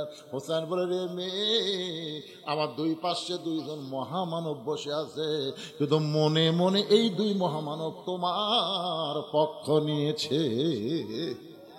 আপনার বলেন তো উমর ফারুক কার পক্ষে? হযরত আলী। তাহলে খামাখাই পক্ষে বসে লাভ কি? আজকে নিরপেক্ষ নির্বাচন কমিশনার সকাল 11টায় কইল 8% ভোট আছে, 12টায় কইল 19%, 2টার সময় ঘুমোচ্ছে গোটা কয় 44%। তার মানে কি? আপনারা বলেন তো, হাসিনার সময় যে নির্বাচন কমিশনার ছিল, ই কি নিরপেক্ষ? কথা কন না নিরপেক্ষ? আসলে নিরপেক্ষ শব্দ চলবি না, এমনকি আমার আল্লাহ পর্যন্ত নিরপেক্ষ না। আল্লাহ যদি নিরপেক্ষ হতো তাহলে কেন বললো ইন্না দীনা ইনদাল্লাহিল ইসলাম, ইসলাম আমার মনোনীত জীবন বিধান? কেন বললো? তার মানে হিন্দুদের বিপক্ষে, কাফিরের বিপক্ষে, মুনাফিকের বিপক্ষে, ইহুদির বিপক্ষে, মুসলমানের পক্ষে। ধরে কোন কথা ঠিক না? আল্লাহ যদি নিরপেক্ষ না হয় তুই কেমনি নিরপেক্ষ রে? হুজুর আমি কোনো দল করি না, আমি নিরপেক্ষ। আরে পাগলা, তুই নিরপেক্ষ না, তুই হলো হিজড়া। হিজড়া কোনো পক্ষে নাই, ওই মেয়ে পক্ষেও নাই, মরদ পক্ষ নাই, আর উপরেও শান্তি নাই, তলেও শান্তি নাই। জোরে কোন কথা কন না কেন ভাই? ওমর ফারুক বলে, হোসাইন এখন তুমি প্রশ্ন শুরু করে দাও। এবার হোসেন রাদিয়াল্লাহু 1 নম্বর প্রশ্ন করতেছে, রে মেয়ে, আমার মাকে তুমি জানো? আমি কোন মায়ের সন্তান তুমি কি বলতে পারো? আমার মা সম্পর্কে কি তুমি জানো? সঙ্গে সঙ্গে হযরত আলী চমকে উঠছে। হযরত আলী চমকে ওঠার কারণ হলো, আমি ছেলের সাথে আছি, আর ছেলে আমার কথা না কয়ে ওর মায়ের কথা বলতেছে। আপনি যখন বিয়ে করছেন, আমি তখন বিয়ে করছি, তখন কাজী সাহেব আমাকে বললো যে, ভাই আপনার বাপের নাম কি? আপনার বাপের নাম কি? আমি আমার বাপের নাম লেখা দিলাম, আমার বিয়ে রেজিস্ট্রি হলো 91 সালে। বাড়িতে এসে আমার মা বললো, কি বাবা বিয়ে হলো? বাবা কাজী সাহেব বললো, তোমার বাপের নাম কি? বাপের নাম লেখা দিলাম, বিয়ে হলো। এই আমার নাম? আমি বললাম, আপনার নাম তো শুনবারই চাইনি। তখন বাপ ঘরের মধ্যে, মা ঘরের মধ্যে কান্তি স্যার বলতেছে, তোর বাপ তোর জন্য কি করছে রে? বাবা আনন্দে মাতিয়া সাগরে ভাসাইয়া সেই যে চইলা যায়, খবর লয় না। মাজন ধরিয়ায় উদরে কত কষ্ট করে, 10 মাস পরে পায় প্রসবের বেদনা। এমন দরদি ভাবে কেউ হবে না আমার মা, মা গো। কি বলবো প্রসবের কথা, মা বেনে সেই ব্যথা কেউ তো বুঝিবে না। মাজন ঠেকিয়া সন্তানের দায় অকালে মা মারা যায়, ঠেকিয়া সন্তানের দায় অকালে মা মারা যায়। কেন সে মায়ের ভক্তি করো না, এমন দরদি ভবে কেউ হবে না আমার মা। মা গো, সবাই বলেন মা, মারে। আহ, কি মধুর নাম রে। 23 সালের 25 ডিসেম্বর আমার মাটা মারা গেছে। আমাকে যারা দাওয়াত দিবার দেয় তারা গিয়ে দেখে মসজিদের পাশে 18 সালের জুলাই মাসে আমার বাবা মারা গেল, আর 23 সাল ডিসেম্বরের 25 তারিখ আমার মা দুনিয়া থেকে চলে গেল। বাড়িতে গিয়ে যখন তাকায় চারিদিকে ফাঁকা ফাঁকা লাগে। দাঁত থাকতে মানুষ দাঁতের মূল্য দেয় না, চোখ থাকতে মানুষ চোখের গুরুত্ব দেয় না রে। বাপ মা যখন মারা যায় তখন বুঝতে পারে তার আপন বলতে আর এই জগতে কেউ না। হোসাইন রে মেয়ে, আমার 1 নম্বর প্রশ্ন হলো, আমার মাকে তুমি জানো আমি কোন মায়ের সন্তান? সঙ্গে সঙ্গে মেয়েটা পর্দার উপর থেকে বলে, হোসাইন আপনার মাকে আমি চিনি। প্রশ্ন করেছে আমার মাকে জানো, আর উত্তর দিছে আমি চিনি। ওমর ফারুক জিব্বার কামড় দিছে, 1 নম্বরে আউট। 3টার উত্তর দিবি, আমি কি আশা করছি, একটাতে আউট হয়ে গেল রে। প্রশ্ন করলাম আমার মাকে জানো, ওইকে আমি চিনি না। এই পাগলি, হোসাইনের মাকে যেমন তেমন মেয়ে মানুষ নাকি রাস্তায় ঘুরে বেড়ায়? আপনারা কোন রাস্তায় ঘুরে বেড়ায়? আপনাকে পাড়ার যার বউকে সবাই চেনে ওই লোকটা জাহান্নামী, ওই লোকের বউ জাহান্নামী। আপনার খাটত বসে কার গল্প করেন? এই পাড়ার মধ্যে কার বউ সবচেয়ে সুন্দরী কোন? যদি গল্প করেন অমুকের বউ আমি দেখছি ভাই, সেই রকম বুঝবেন ওই লোকটা ওর স্বামীও জাহান্নামী, ওর বউ জাহান্নামী। কে তোর বউ পাড়ার লোক কেমনি দেখল? বউ দেখানোর জিনিস, কতক্ষণ দেখানোর জিনিস। গভীর রাত্রে হযরত আলী ফাতেমাকে দাফন করেছে। দিনের বেলায় কবর দিলে চলবে না, রাতের বেলায় দাফন করা লাগবে।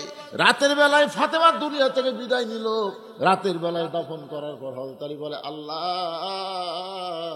এই ফাতেমাকে তুমি কবুল করো। দোয়া শেষ করে তাকায় দেখে সামনে কয়েকটা পুরাতন কবর দেখা যায়।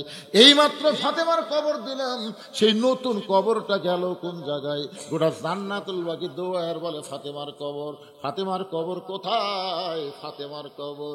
কে যেন ডাকতে বলে, আলী রে ফাতেমা পর্দানিশি, আমি আল্লাহ জহুরা ডিগ্রি দিয়া ফাতেমার কবরটাকে কিয়ামত পর্যন্ত পর্দা করে দিয়েছি। যেই ফাতেমার কবরের খবর কেউ জানে না, সেই ফাতেমাকে বলতেছে আমি চিনি। হযরত আলীর চোখ দিয়ে দর দর করে পানি পড়তেছে। আলী মনে মনে চিন্তা করে, আমার বউ হওয়ার পরেও আমি তাকে পুরাপুরি চিনবার পারিনি। হয়তো আলী বলতেছে ফাতেমা আমার বউ ছিল, তারপর আমি পুরাপুরি চিনতে পারিনি। আর এই মেয়েটা বলে আমি চিনি। ওমর ফারুক বললেন, মা হোসেন কি প্রশ্ন করলো আর তুমি কি উত্তর দিলা? মেয়েটা বলে, হোসাইন আপনার মায়ের চোখের ভুরু জোড়া ছিল, আপনার মায়ের বাম গালে কালো একটা তিল ছিল, থুথুনির তলে লাল একটা দাগ ছিল। আলী বলতেছেন, মা যা বলছিস বলছিস মা, আর বলিস না, কারণ আমাদের 3 জনের মধ্যে একজন পরপুরুষ আছে। সুবহানাল্লাহ বলেন। পরপুরুষের নাম কি? জোরে বলেন, নাম কি?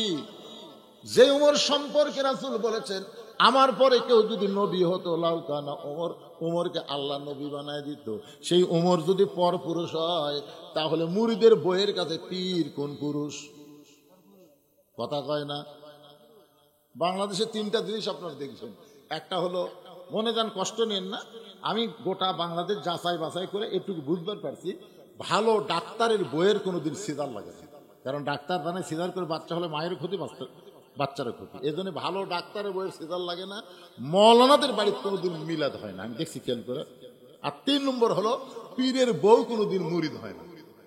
দেখবেন আপনারা, কারণ পীরের বউ জানে আমার পীর মাঝে মধ্যে মুরিদের বইয়ের দিকে চোখ মারে, এই লুচ্চার হাতে মুরিদ হম।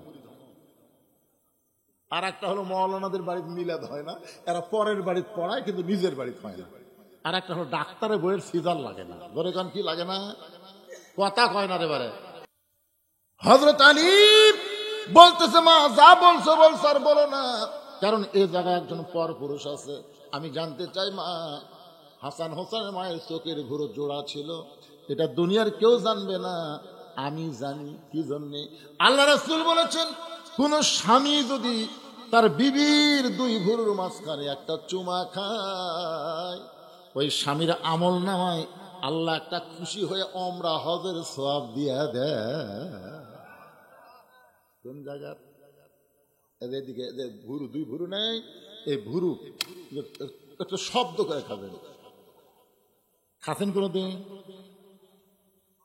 বইয়ের ভুরুর দিকে তাকাই না, তাকায়। আলী বলতেছে, আমি বলতে পারি হাসান হোসেন মায়ের চোখের ভুরু জোড়া ছিল, বাম গালে কালো একটা তিল ছিল, থুতুনির তলে লাল একটা দাগ। তুমি কেমনে বললাম? মেয়েটা বলে, মুরব্বী, ওই রোমের জেলখানার মধ্যে যখন আমি বন্দী ছিলাম, সে দিল কারারক্ষী আমাকে সকালবেলা 3টা করে চাবুক মারতো, বিকালবেলা 3টা করে চাবুক মারতো। আমার দেহের এমন কোনো জায়গা নাই যে জায়গায় চাবুকের আঘাত লাগে নাই। মারতে মারতে অনেক সময় আমি বেহুশ হয়ে পড়ে যেতাম। ওই বেহুশ অবস্থায় একবার চেতন পেয়ে বললাম, আল্লাহ তুমি আছো আসমানে, নবী আছে মদিনায়, এ রোমের জেলখানায় এত নির্যাতন, আমাকে দেখার মতন দুনিয়াতে কেউ নাই। এ কথা বলতে কানতে কানতে যখন ঘুমিয়ে গেছি, ওই ঘুমের ঘরে স্বপ্নে দেখি একটা জান্নাতের হুরি আমার মাথার পিছনে বসে কাঁদতেছে, আমার মাথার কাছে বসে কাঁদতেছে। আমি বললাম, কে গো আপনি? জান্নাতের হুরি না বেহেশতের পরী? এত সুন্দরী। আমার মাথায় হাত দিয়ে বলে, মা আমি জান্নাতের হুরিও না বেহেশতের পরেও না, আমি হলাম জগৎ বিখ্যাত মা ফাতেমা। ওই জান্নাতুল বাকি থেকে রোমের জেলখানায় তোমাকে সান্ত্বনা দেই, এমন করে আর তুমি কষ্ট করে কান্দো না। মেয়েটা বলে, হোসাইন। আমি তখন তার চেহারার দিকে তাকায় দেখি, চোখের ভুরু জোড়া দেখতে পাই, বাম গালে কালো একটা তিল দেখতে পাই, থুতুনিতে লাল একটা দাগ দেখেছি। এরপরে আমার আর কিছু দেখার ভাগ্য হয় নাই। সঙ্গে সঙ্গে হোসেন বলে, রে মেয়ে, 1 নম্বর প্রশ্নের উত্তর যেমন আশা করেছিলাম তার চাইতে তুমি 100 গুণ সুন্দর দিয়েছ। ওমর ফারুক বলতে, আলী ভাই, আমার ঘটকালি মনে হয় আল্লাহ কবুল করছে। হোসেন বলে, এত সহজ না, 33, 33, 33, 99 না পাইলে আমি বিবাহ করব না, কেবলমাত্র 33 পাইছে। এবার ওমর ফারুক বলে, হোসেন তাহলে তুমি 2 নম্বর প্রশ্ন করো। এবার হোসেন বলে, রে মেয়ে, আমার 2 নম্বর প্রশ্ন হলো, তুমি বাড়ি হলো রোম দেশে, তোমার বাড়ি হলো রোম দেশে, তুমি রোমের জেলখানায় 12 বছর বন্দী ছিলে, 6 বছর বয়সে ইমান গ্রহণ কর অপরাধে। আমার দ্বিতীয় প্রশ্ন হলো, 6 বছর বয়সে তুমি ইমান কোথায় পাইলা? কারণ তুমি কইছো তোমার দাদা খ্রিস্টান, তোমার বাবা খ্রিস্টান, তাহলে তোমার দাদা যদি খ্রিস্টান হয়, বাবা যদি খ্রিস্টান হয়, তাহলে 6 বছর বয়সে তুমি ইমান কোথায় পাইলা? মেয়েটা বলে, হোসাইন, আমি ইমান কোথায় পাইলাম যদি শুনতে চান তাহলে শোনেন। আমার দাদা দুনিয়ার কোনো সাধারণ মানুষ না, আমার দাদা হলো রোম সম্রাট কাইসার। আল্লাহু আকবার। আমার দাদা একদিন অন্দরমহলে গিয়ে আমাকে বলতেছেন, আপনি রে, আজকে রোমের রাজদরবারে খেলা হবে, তুই কি খেলা দেখতে যাবি? আমি 6 বছরের ছোট্ট মেয়ে, আমার দাদার সাথে খেলা দেখার জন্য রাজদরবারে ঢুকলাম। আমার দাদার সিংহাসনের কাছে ছোট্ট একটা চেয়ার আমাকে সেট করে দিল। ওই চেয়ারে বসি বললাম, দাদু ভাই খেলা দেখার কথা বলে নিয়ে আসলেন, কিন্তু খেলাটা কোন জায়গায়? আমার দাদা বলে, নাতি তাহলে ওই যে তাকায় দেখ। মেয়েটা বলে, হোসাইন 6 বছর বয়স আমি তাকায় দেখি একটা মানুষের 2টা হাত কালো রশি দিয়ে বেঁধে রাখছে, ওই মানুষটার চোখ কালো কাপড় দিয়ে বাঁধা, ওই মানুষের 2টা পা লোহার শিকল দিয়ে আটকায় রাখছে। আমি কইলাম, দাদু ভাই খেলা দেখার কথা বলে নিয়ে আসলেন, কিন্তু একটা মানুষকে আমি দেখতে পাই। আমার দাদা অট্ট হাসি দিয়ে বলে, নাতনি রে, তুই ছোট্ট মানুষ, তুই বুঝবি না, ওইটা মানুষ না রে, ওইটা মানুষ না, ওইটা হইল মুসলমান। ওইটা মানুষ না, ওইটা হলো মুসলমান। তার মানে কি বুঝলেন? ইহুদি খ্রিস্টানেরা কোনোদিন মুসলমানকে মানুষ মনে করে না। মুসলমানকে যদি মানুষ মনে করত তাহলে ফিলিস্তিনের এ পর্যন্ত 42,000 শিশু বাচ্চাকে অন্যায়ভাবে তারা হত্যা করতো না। জোরে কোন ঠিক কি না? হ্যাঁ, এমন একটা গুলি আমেরিকা বানিয়ে দিছে, যে গুলি মায়ের কোলে সন্তান বসে থাকবে, গুলি আসবে, শব্দ হবে না, গুলি লাগার পরে ওই বাচ্চার ভিতরে গোস্ত পুড়ে যাবে। আল্লাহ কয় কে রে, ফিলিস্তিনের বাচ্চাদের গোস্ত পুড়বি, আমি আমেরিকা পুড়ে সারখার করে দেবো। জোরে কোন কথা ঠিক কিনা? কয়েকদিন আগে আগুন লাগছিল না? আয় হায়, এমন আগুন লাগিয়েছে, ওরকে যত পদ্ধতি আছে সব পদ্ধতি আগুন নিবানোর ব্যবহার করে, কিন্তু আগুন নেবে না। বাধ্য হয়ে মুসলমানের দ্বারস্থ হয়ে বলতেছে, ভাই আমাকে ঈশ্বর মরে গেছে, গড কাঠে আছে, ভগবানের খাওয়া নেই, তোমাকে আল্লাহর খবর কি? তখন মুসলমান আল্লাহ আকবরকে জোরে আজান দিল, যদ্দূর পর্যন্ত আজান যায় তদ্দূর পর্যন্ত আগুন আল্লাহ নিভাইয়া দেয়। জোরে কেন সুবহানাল্লাহ। এ দৃশ্য দেখে এক সময় 1300 খ্রিস্টান মুসলমান হয়ে গেছে। জোরে কেন সুবহানাল্লাহ। আপনার বলেন তো, আমাকে আল্লাহ আছে না নাই? তোমরা ফিলিস্তিনের বাচ্চাদেরকে আগুন ধরায় দিবা, তোমাদের দেশ আল্লাহ আগুনে পুড়ে ছারখার করে দিবে। জোরে কোন ঠিক কি না? ভারত বলেছে আলু বন্ধ, পেঁয়াজ বন্ধ, চিনি বন্ধ, আল্লাহ কই পচে খা। বাংলাদেশে লাগবে না, কারণ ওমা মিন দাব্বাতিন ফিল আরদি ইল্লা আলাল্লাহি রিজকুহা, পৃথিবীতে একমাত্র রিজিক দেনেওয়ালা কে? আরো জোরে আল্লাহ কোরআনে বলেছেন, ফালিয়াবুদু রব্ব হাযাল বাইত আল্লাযী আত'আমাহুম মিন জু'ইন ওয়া আমানাহুম মিন খাউফ। ওই ঘরের মালিকের তোমরা গোলামি করো। এই ছেলেরা নামাজের কথা আসতেছে, ওই ঘরের মালিকের তোমরা গোলামি করো। যদি তোমরা গোলামি করো, নামাজ পড়ো, সঙ্গে সঙ্গে আল্লাহ তোমাদের 2টা পুরস্কার দিব।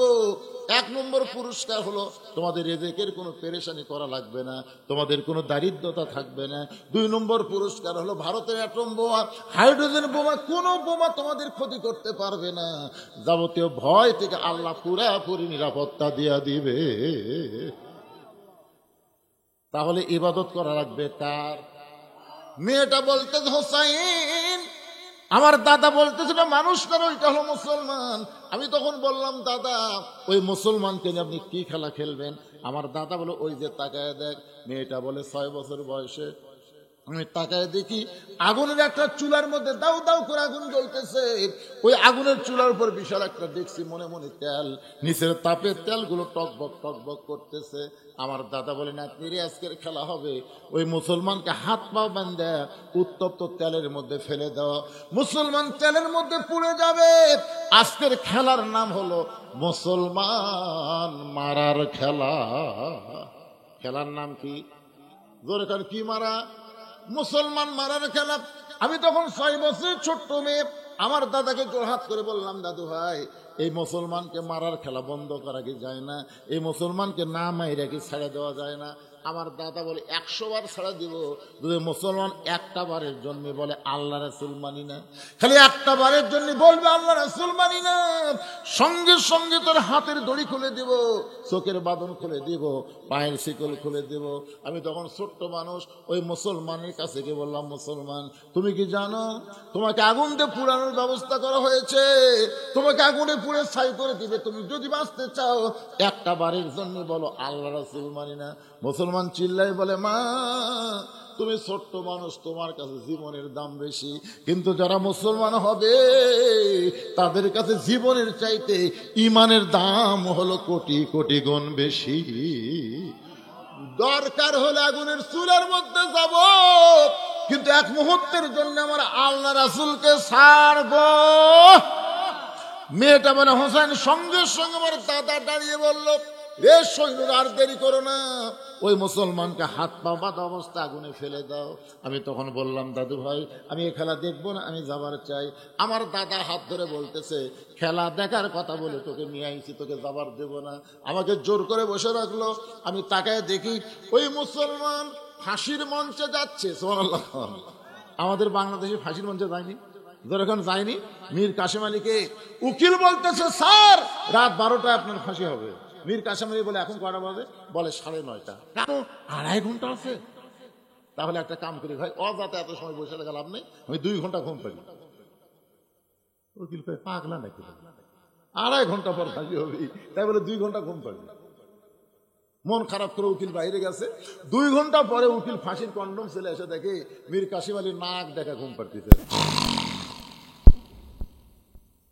উকিল কয় মাত্র 8 ঘন্টা আছে রে, যে নাক দেখে ঘুম পাড়তেছে, একটা ডাক না দিলে সতন পাবি না।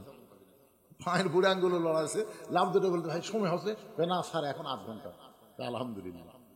ওযু করে 2 রাকাত নামাজ পড়ে কোরআনের সূরা মুলকার মুজাম্মিল তেলাওয়াত করে জেলের মধ্যে যেই পাঞ্জাবিটা সবচাইতে ভালো ছিল ওইটা পরার পরে মাথার চুল হাসড়ায় বলতে, ভাইজান চলেন যাই। উকিল কান্দের বলে, স্যার আপনি কি শ্বশুর বাড়ি যাচ্ছেন? আপনার ফাঁসি হবে, আপনার ফাঁসির কথা কি মনে নেই? মীর কাসিম আলী মুচকি মুচকি হাসে আর বলে, উকিল রে তুমি যেইভাবে কাঁদতেছো মনে হয় ফাঁসি তোমার হবে, তুমি কান্দো কেন? ঘুমের মধ্যে আল্লাহ পাক আমাকে দেখাইছে ফাঁসির মাধ্যমে 8টা জান্নাতের দরজা আমাকে বরণ করে নিবে। যারা প্রকৃত মুসলমান হবে তাদের কাছে মৃত্যু কোনো বিষয় না, তাদের কাছে বড় বিষয় হলো ঈমান। ঈমানের সাথে আমাদের মৃত্যু মোকাবেলা করা লাগবে। ধরে কোন কথা ঠিক কিনা? মেয়েটা বলতে, হোসেন রে ওই মুসলমানকে হাত পা বাঁধা অবস্থায় আগুনের চুলার দিকে যখন নিয়ে যায় আমি তখন চক্ষু বন্ধ করলাম। এই দৃশ্য আমি দেখতে পারবো না, একটা জীবিত মানুষকে আগুনের চুলার মধ্যে মারবে, আমি কেমনে দেখবো? চোখটা যখন চাপিয়ে ধরেছে এমন সময় একটা মধুর বাণী, সবাই বলেন লা ইলাহা ইল্লাল্লাহু মুহাম্মাদুর রাসূলুল্লাহ। মেয়েটা পরে ওই মধুর বাণীটা আমার কানের মধ্যে ঢুকে আমার কলিজার মধ্যে ঢুকে গেল। আমি তখন দেখতে পাই ওই মুসলমানকে আগুনের চুলার মধ্যে ফেলে দিচ্ছে, কিন্তু মুসলমানের দেহ নামক খাঁচাটা আগুনের চুলার মধ্যে পড়ার আগে ওই খাঁচার পাখিটা কে যেন সযত্নে ধরে সবুজ রঙের একটা বাগানে উড়াল দেয়। এক দৌড়ে মায়ের কাছে গেলাম, বললাম মা যদি বাঁচবার চাও লা ইলাহা ইল্লাল্লাহ মুহাম্মদ রাসূলুল্লাহ। আমার মা কয়, কে তুই না তোর দাদার সঙ্গে খেলা দেখবার গেলি, এই মুসলমানের কলমা কোথায় পাইলি? এই কলমা যদি তোর বাপ তোর দাদা শুনে তোকে হত্যা করবে। আমি তখন বললাম মা এই কলমাওয়ালারা কোনোদিন মরে না, তাদের দেহ কবরে যাবে কিন্তু ভিতরের পাখির কবর হবে না। এই পাখির ইল্লিন নামক জান্নাতের বাগানে থাকবে। দরকার মারহাবা। তাহলে মানুষ মরলে ইন্না লিল্লাহ কেন করবো? আমাদের দেহ যাবে কবরে, আমাদের রুহু পাখির কিন্তু কবর হবে না। এই পাখিটা যাবে ইল্লিন নামক জান্নাতের বাগানে। তাহলে বলেন তো মরা ভালো না খারাপ? এ দরকার ভালো না খারাপ? কারা কারা ঈমানের সঙ্গে মরতে চাই? 2 হাত তুলে আবার আল্লাহকে একটু দেখাবো। লিল্লাহে তাকবীর। এবার ওমর ফারুক বলে, হোসেন 3 নম্বর প্রশ্ন করো। হোসেন বলে, রে মেয়ে আমার 3 নম্বর প্রশ্ন হলো বিবাহের পরে, বিবাহের আগে না বিবাহের? কথা খেয়াল করে শুনবেন। 14 ফেব্রুয়ারি যতগুলা ওয়াকাম হবি এটা বিয়ার পরে হবি না আগে হবি? ছেলেরা ওই সাইড থেকে 2-1টা আগে কয়, এদিকে চেতে না কে রে। এইবারে 14 ফেব্রুয়ারি হলো সবে বরাত। ভাগ্যের কাম হয়ে যাবি বাবা। হোসেন বলতেছে, রে মেয়ে আমার 3 নম্বর প্রশ্ন হলো বিবাহের পরে আমার সঙ্গী তোমার থাকতে হবে। এখান থেকে বোঝা গেল বিবাহের আগে কোনো কিছু করা জায়েজ নাই, যা কিছু হবে বিবাহের কখন। সবাই একটু হোসেনের সঙ্গে আপনারা একমত না দ্বিমত? হোসেন কি জান্নাতি যুবকদের সর্দার, আর জান্নাতি যুবক কারা হবে? আমরা সবাই। আপনার মনে করছেন যে বুড়াগুলো সর্দার অন্য কেউ হবে? তা না, প্রত্যেকটা জান্নাতি পুরুষকে আল্লাহ যুবক বানায় দিবে। সেই যুবকদের সর্দার হবে সাইদুস শাবাবে আহলিল জান্নাহ ফাতেমা, সাইদুস শাবাবে আহলিল জান্নাত হাসান হোসাইন রাদিয়াল্লাহু তাআলা আনহুমা। জান্নাতের যুবকদের সর্দার হবে 2 জন, একটা হলো হাসান আর একটা হলো হোসেন। সেই হোসেন কি বলতেছে, বিবাহের পরে আমার সঙ্গী তোমার থাকতে হবে। মেয়েটা খালি ফোঁপায় ফোঁপায় কান্দে। ওমর ফারুক বলে, মা 2টা কঠিন প্রশ্ন হোসেন করলো, তুমি সহজে উত্তর দিবার পারলা। এটা তো সহজ প্রশ্ন, উত্তর না দিয়ে তুমি কেন কাঁদতেছ? মেয়েটা বলে, আমিরুল মুমিনিন, আমি যদি বলি বিয়ের পরে হোসেনের সঙ্গে থাকবো, এই সস্তা উত্তর হোসেন খুশি হবে না। তাহলে ওমর ফারুক বলেন, তুমি কি বলবো? এবার মেয়েটা বলে, হোসেন রে, আল্লাহর একজন নবী ছিলেন, নাম হলো আয়ুব নবী। এই আয়ুব নবী কিন্তু একদিন বাদশা ছিলেন, নবী ছিলেন। আয়ুব নবীর অনেকগুলো বিবি ছিল, চাকর নকর, অনেক কিছু সহায় সম্পদ ছিল। কিন্তু আয়ুব নবী যখন অসুস্থ হয়ে গেল, দেহের মধ্যে পচন রোগ ধরলো, এক সময় আল্লাহ তার বাদশাহী কেড়ে নিলেন, এক সময় তার বিবিগুলো তাকে ছেড়ে সবাই চলে গেল, এক সময় ভাই বন্ধু সবাই আয়ুব নবীকে ছেড়ে গেল, এক সময় লোকালয়ের মানুষরা তার দেহের পচন দুর্গন্ধ হওয়ার কারণে তাকে জঙ্গলের মধ্যে ফেলে দিয়ে আইল। ওই আয়ুব নবীকে সবাই ছেড়ে গেলেও একটা বউ কিন্তু আয়ুব নবীরে ছাড়ে নাই, সে বিবির নাম হলো রহিমা। এই রহিমা যেমন আয়ুব নবীর সঙ্গে সব সময় ছিল, বিবাহের পরে আমি আপনার সঙ্গে সব সময় থাকতে চাই। হোসেন বলতেছে, এই মেয়েকে বিয়ে করাতে আমার কোনো আপত্তি নাই। আমার মা বোনেরা, বাবা জানেরা, সোনার চানেরা, আজকে ইন্না লিল্লাহ দিয়া আমি আপনাদের যেটা বুঝাবার চাইলাম ভাইজান, যেটা ওয়াজ করলাম এর বিপরীতে হলো বিপদ। আর যেটা ওয়াজ করলাম শুনে যদি আমরা গ্রহণ করি, তাহলে এটাই হবে আল্লাহর রহমত। ইযা আসাবাতুহুম মুসিবাতুন ক্বালু ইন্না লিল্লাহি ওয়া ইন্না ইলাইহি রাজিউন।